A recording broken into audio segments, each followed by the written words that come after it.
Welcome to our official 60th annual Pink Pep.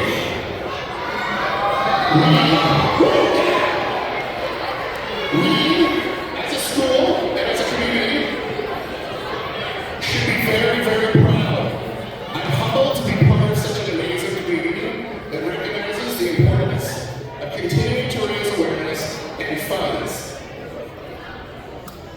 When I talk to others and look back at the history of Pink Pep, over 1,200 young women, their coaches, their parents, and all others have been part of this tournament.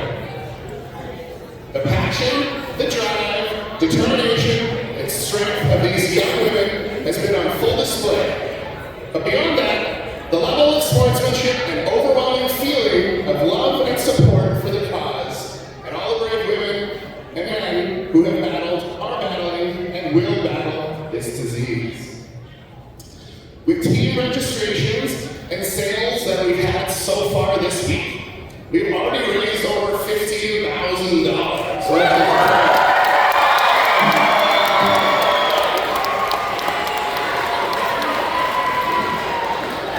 Thank you to Council, Quest, and all other students and staff who have helped throughout the week. Referees that are volunteering throughout the weekend.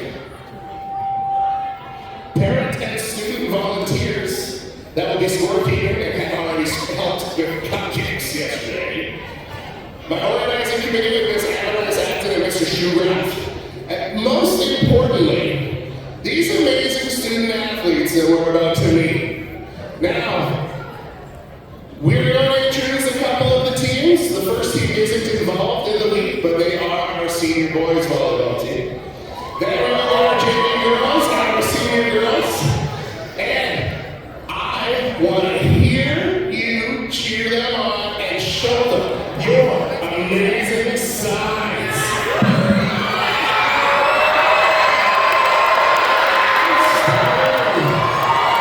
Yeah.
one of our longest-standing teachers here at Calgary Academy, is going to tell her story of how cancer affected her and affects her. Miss Braithwaite.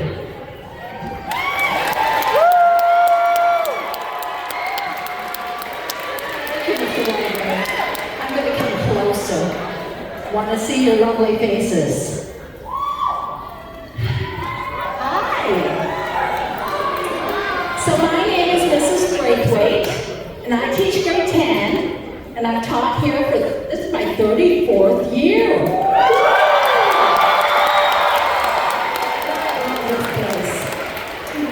I wanted first, before I share quickly my story, to let you know that my hero passed away 11 years ago from breast cancer. My hero was Sylvia Braithwaite. She was my mother-in-law, and she was the kindest, sweetest, most supporting person I know. So I agreed to speak today in her honor because I know the work that has been done on breast cancer. While she did pass away, it sustained her life for several years. So I'm very, very grateful to the players, to the coaches, to the physicians team, to administration, to the volunteers, to the parents, to all the volunteers, both students and parents and everybody, all the organizers. Let's give a round of applause to those who are making this happen.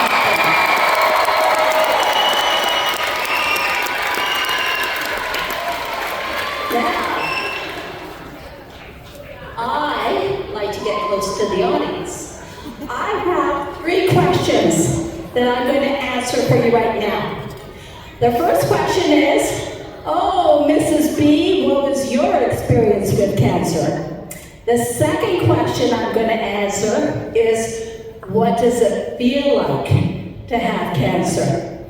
And the third question I want to answer is, what lessons did I learn? So my experience started in 2012, December, just before Christmas, and I was walking down that hallway. You know, the grade 9, no, the grade 11 hallway. I was walking down that hallway, and all of a sudden, I got very, very tired. I couldn't breathe properly. I felt dizzy. Halfway down the hall, I sat down. I knew something was wrong. I knew it was more than a doctor. I called my husband and said, husband, you need to take me to emergency. Something's wrong. So he drove me to Rocky View Hospital, and I had a lot of tests. And the doctors tried to eliminate what was wrong with me. I was diagnosed with something called a pulmonary embolism. It's a big word that means there was some clots in my lungs. There are many reasons that happens. When they ruled out all the ways of how that happens, they said, well, cancer can cause pulmonary embolisms. And that is the first time I heard that word in connection with how I was feeling. So they gave me lots and lots of scans, and they gave me what we call a biopsy. They removed some tissue to analyze it, and then they sent me home to wait, and wait, and wait, and wait, and wait. And then I got a phone call in my kitchen. I answered the phone. Hello, this is Dr. So-and-so's office. And the nurse said, you have cancer. I swayed. I thought I was going to fall down. I held onto my husband's arm, and I was scared because I know what happened to my mother-in-law. So, again, I had to wait and wait and wait, and went to Tom Baker Cancer Center in Calgary, and a plan was created that I would have surgery. Well, at the end of summer vacation, I had surgery, and the cancer was removed from my body. You can applaud.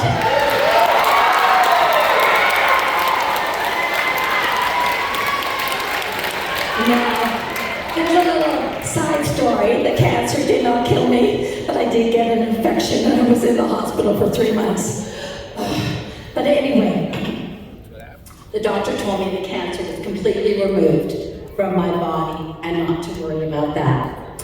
So, second question, how does it feel to have cancer? Well, I can only speak for myself. And the word is scared. And the second word is all-consuming. When you don't know, even when you hear the word, you don't know how big it is and how dangerous it is and what stage you're in, what the prospects of, you don't know anything, you just know the word cancer. And so I would wake up in the morning and then I would think, I have cancer. I tried to do a chore and then I stop and think, I have cancer. And then I tried to go to bed and then I would think, I have cancer. I could not get it out of my mind. Even when I knew surgery was scheduled and it would be hopefully okay, those words went on and on and on and on in my mind for months. I have cancer. And it was scary. So that's how I felt. Now, what did I learn? One thing I learned is once I knew I had cancer, I still had a job, I still had to come to school. I had to teach my beautiful high school students. Yeah, high school. But my high school students did not know what I was facing. I didn't tell them. I told my bosses, but I didn't tell my students. I didn't want to put that burden on them. So lesson number 1. You don't know what trials and bad stuff is happening to people around you. So lesson number 1 is always be kind.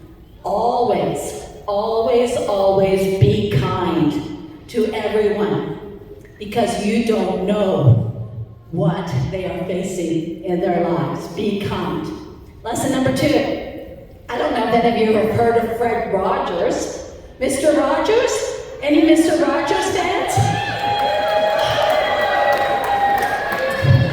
Mr. Rogers said, he was a TV guy, and he had a children's show. I'm coming over here now. He had a children's show. And his mom taught him when he was really, really scared about what was happening in the world. Mr. Rogers said, look, or his mother said, look for the helpers. There are helpers. Look for the helpers. And I wanted to tell you today that Calgary Academy is filled with helpers.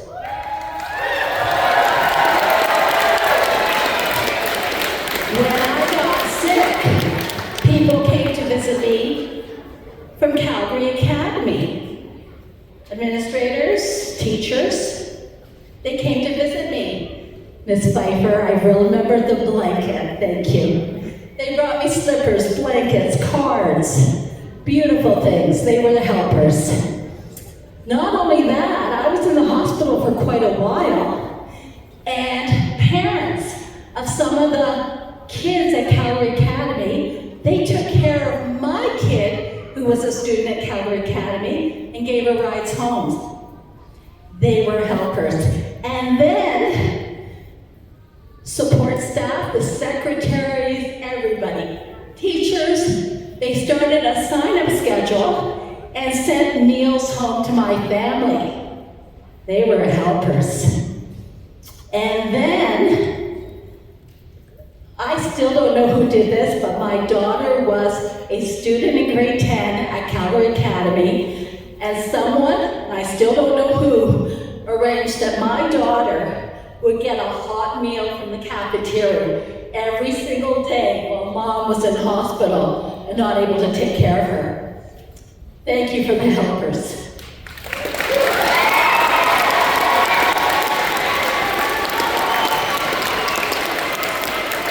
So, 2 lessons learned you can all do. Can we be kind? Can we be helpers?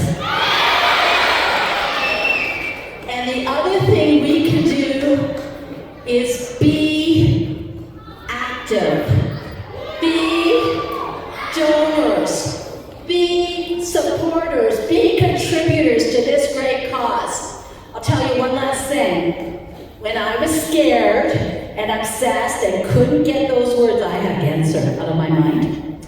Because of the donations to the Alberta Cancer Society, they arranged for me to be linked up with a teacher in Ontario who taught the same subjects, who was diagnosed with cancer 10 years before while she was my age, with the same type of cancer, by the way. You're probably curious, it was uterine cancer, not breast cancer, uterine cancer. And they arranged for us to connect, so I got support. So I can attest that the Calgary Cancer or the Alberta Cancer, Canadian Cancer Society, those donations do really good things, even at an individual lesson. So, I'm basically finished, but I want to repeat, what are the 3 lessons? Be kind, be a helper, and donate to this good cause. Thank you very much.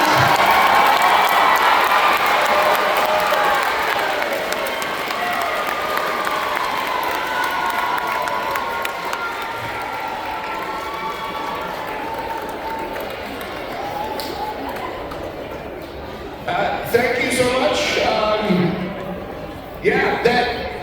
It's an amazing story, amazing lessons. And yes, it touches a lot of us. And so, get through this. We are reaching the end of our Day Pink Rally. We appreciate everything you guys have done. Signs, wearing pink, coming and supporting, and being such amazing people and donors this week by buying some stuff. And cupcakes I hear were very good. But now, what we are going to ask, all of the K through 6 classes will return to their classes when I'm done.